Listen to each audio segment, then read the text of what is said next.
me any match, but perfectly positioned. Yeah, I'm the blacks over the pocket, so I couldn't really miss that. And all I was trying to do really was try and get a frame-winning break. The balls were lying nicely, and at this stage I wasn't really thinking about the 147. I was just thinking about maybe getting 40, 48 points, get a little break going to get my arm going. But as I was on about 40, I suddenly realised that the reds were all sitting invitingly. But I'm just thinking that you've just gone red, black, red. Right.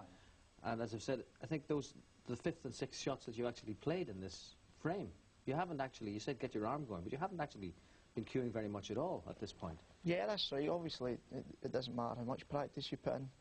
It's totally different from a match situation. So I've not really been having a great time of it so far, but I was just, as I said, I was just trying to get a few points on the board and try to get a feel of the table, because I knew Jimmy had already played a match on the table, and if I let him in, he wouldn't be slow getting used to the table again, I was sure. So I was trying to get a little break here and put him under pressure a little bit. Because the other thing is, Jimmy, when you get to this point now and you're seeing that you're getting it all right, your rhythm is clearly there, and you're sitting up nicely on the black every time after the reds go down, does it then begin to enter your head that maybe something's on here? Yeah, absolutely. Well, once I put this black and then red and the black again, I go on for the red and the bottom cushion. And then I knew I had a great angle to go into the pack, that they were tightly bunched. So I knew if I could get into the pack and land out in one there, and I knew it would be 32 on for a good break.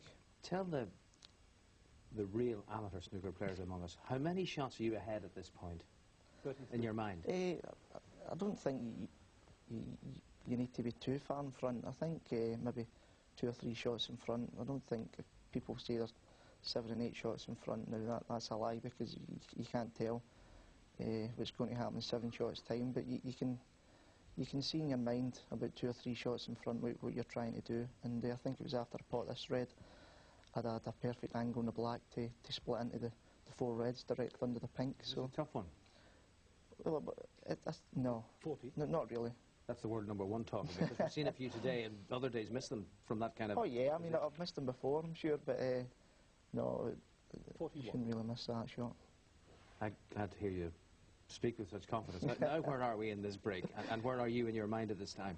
Yeah, I'm looking at a plant there. I said if I could maybe just roll the black and I could play the plant, but I said no, just try and get into the pack here and hope to get a decent enough split. But I don't think I really got a good one, if I can remember correctly. And I've got to take a very difficult red in the middle bag, so I could easily have broke down here. This is a very tricky shot in the middle, but as soon as I striked it, I knew it was in, and 48. my mind was back in the 147 again. So you're acknowledging that at this point you're thinking this is difficult? Yeah, absolutely, because there was a lot of pressure on as well, because if I miss this red, I'm leaving the frame at Jimmy's mercy, so I was delighted. Of course, you're at the point where it can go either way. You're in between now, although you've got your sights set on 147. If I miss any shot here, now Jimmy would go favourite to win the frame, so because if it's all there for you, it's all there for him equally if you let him on the table. Exactly. So I didn't really play that black nice, so I didn't get enough screw into the white ball, but I managed to recover position again. I put quite a good red into the middle bag here, so I'm back on the break again. Now you've spoken about the nerves jangling towards the end. Were they you jangled a bit in the middle, as you've acknowledged at this point. Are you then back down off that precipice, as it were, thinking, okay, I'm now back in my rhythm and they're all sitting nicely? Yeah, I don't think you always see many 147s, everything plain sailing.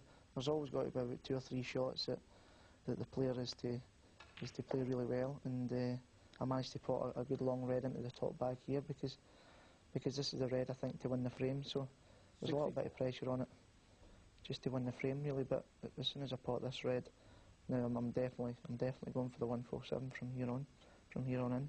And you're perfectly positioned for this next black. You've got those few remaining reds, and they're all clustered nicely for you.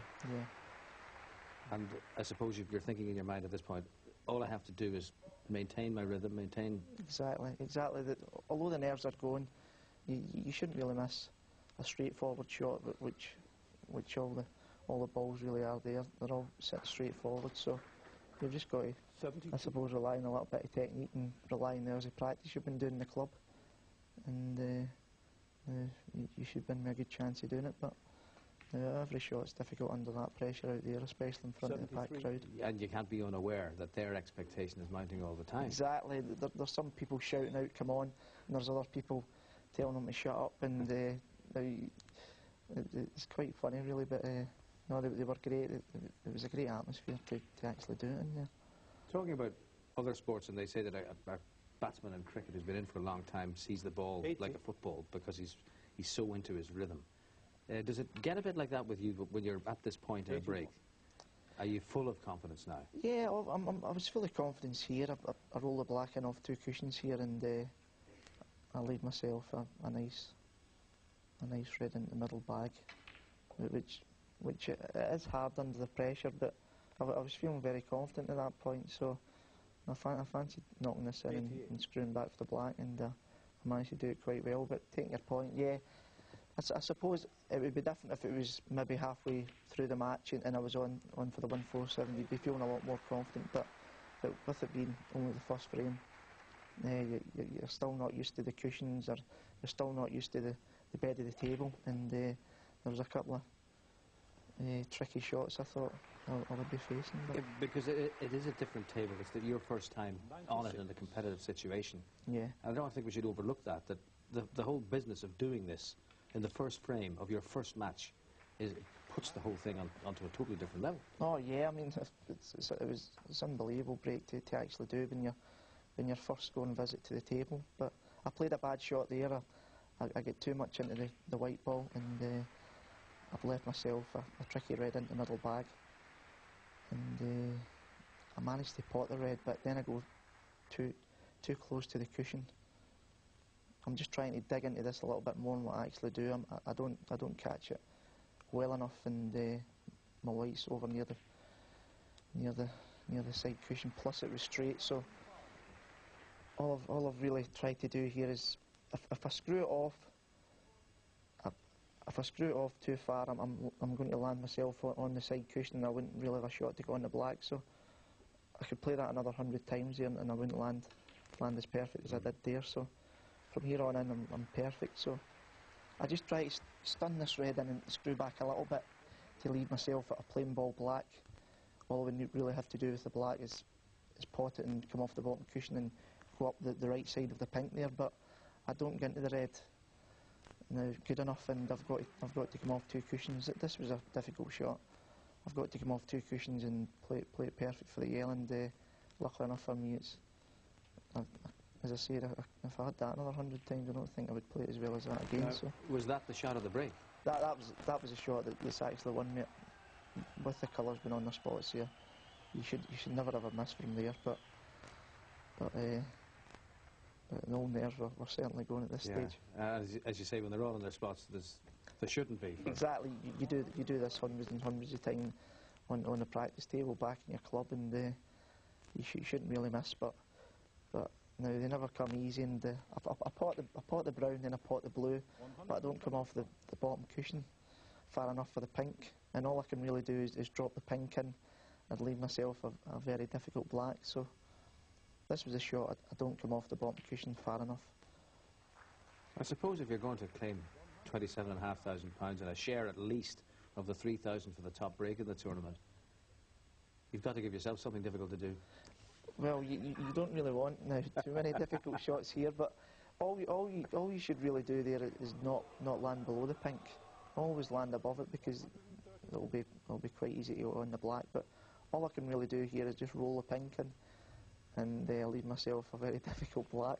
I actually didn't fancy potting this, being honest. I was exactly. I was down on it, and I was going to hit it hard, and I was going to hit it slow, and I was thinking to myself, what if you get a kick on the black? But I managed to get down on it and just say, look, just try and pot it as if you were maybe holding for a red at the pack, and luckily for me, I've hit it quite nice. That's such a perfect end. Yeah, the perfect break. It was great. And the first time